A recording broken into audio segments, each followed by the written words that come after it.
تحریک انصاف کے ساتھ ایک مذاکرات حکومت کے چل رہے ہیں، اوپن چل رہے ہیں، اور ایک مذاکرات پردے کے پیچھے چل رہے ہیں. یہ میں نہیں کہہ رہا، یہ کہا جاتا ہے.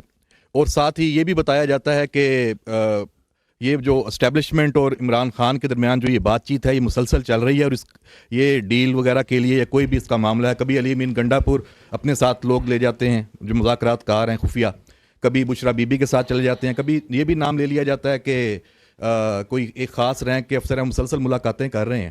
تو اس سے جو سیاسی جماعتیں ہیں وہ ان طرح کی جب یہ باتیں چلتی ہیں تو پھر اپنا ایک بیانیہ بناتی ہیں، ہر کوئی اپنی مرضی کا جو سودا ہے وہ بیچتا ہے، اور ایک ملک میں ایک افراتفری کا جو پولیٹیکل ایک معاملہ ہے وہ آگے جاتا ہے. اور اسٹیبلشمنٹ ظاہری بات ہے اس میں اس کے اوپر بھی اس کو بھی نشانہ بنایا جاتا ہے. تو اس ابہام کو آپ ہمیشہ لگی لپٹی رکھے بغیر کھل کے بات کرتے ہیں، تو اگر آج کھول دیں کہ اصل حقیقت کیا ہے تاکہ یہ ابہام ختم ہو.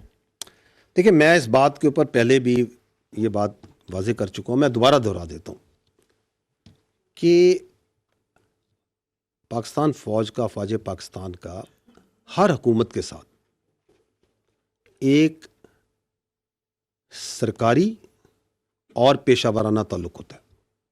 جو حکومتیں ہوتی ہیں وہ سیاسی پارٹیاں بناتی ہیں، اس لیے اس سرکاری اور پیشہ ورانہ تعلق کو سیاسی رنگ دینا مناسب نہیں ہے. جو پاکستان کی فوج ہے یہ قومی فوج ہے، یہ کسی خاص مکتبہ فکر، سیاسی مکتبہ فکر یا پارٹی یا اس کی نمائندہ نہیں کرتی. ہمارے لیے تمام سیاسی پارٹیز اور تمام سیاسی لیڈرز قابل احترام ہیں، تاہم کوئی فرد واحد اس کی سیاست اور اس کی اقتدار کی خواہش پاکستان سے بالا تر نہیں ہے. اس وقت جو آپ کی وفاق ہے اور آپ کے صوبے، ان تمام میں جمہوری اور کثیر الجماعتی حکومتیں موجود ہیں. جو سیاسی پارٹیز کے درمیان مذاکرات ہیں ان کے مابین مذاکرات کرنا اور اس پہ کوئی جواب دینا یہ سیاسی پارٹیوں کا استحقاق ہے.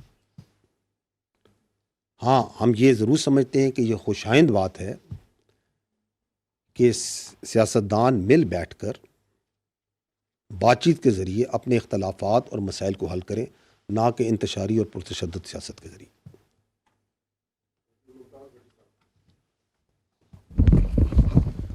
جناب صاحب، آپ نے 2024 کا پروفیشنل ریویو اس پریس کانفرنس میں پیش کیا، مگر ایک پریس ریلیز جاری ہوئی تھی جو کہ افواج پاکستان کی طرف سے ہوئی تھی جنرل فیض حمید کے حوالے سے.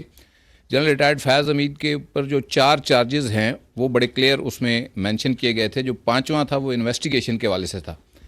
تو انڈر ٹرائل جو اس کے اوپر ہم نہیں بات کرتے، جو انویسٹیگیشن ہے وہ 9 مئی کے حوالے سے کہا گیا کہ جاری ہے. 9 مئی ایک خاص سیاسی جماعت پی ٹی آئی سے جڑا ہوا ہے، اسی کے لوگوں کو سزائیں ہوئی ہیں. تو کیا اب جنرل فیض حمید سے جو تحقیقات ہیں اس کا دائرہ عمران خان تک بھی بڑھ سکتا ہے، اور اس کے اوپر جو عمران خان ہے ان کا بھی ٹرائل ہو سکتا ہے فیض حمید کے ساتھ؟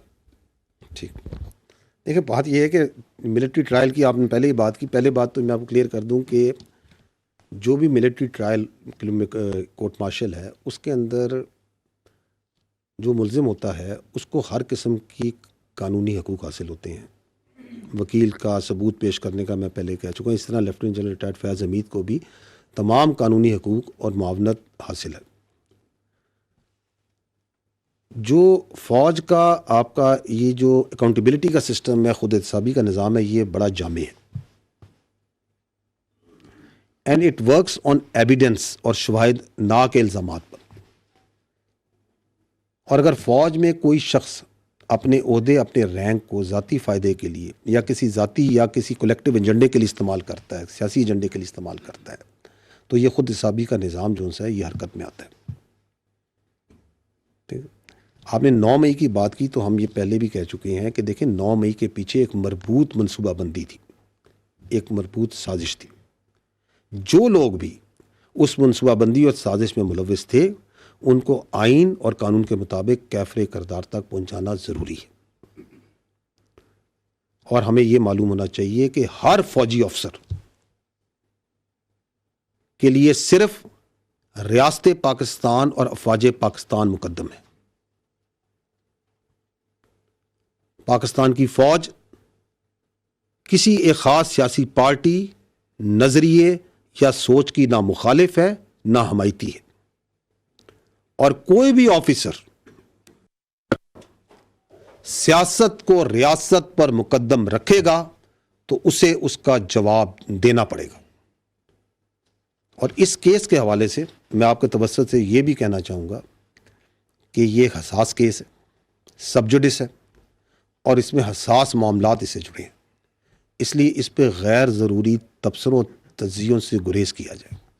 اس کی جو بھی تفصیلات ہوں گی، ضروری ہوں گی، وہ وقتاً فوقتاً آپ کو ان سے آگاہ کر دیا جائے گا۔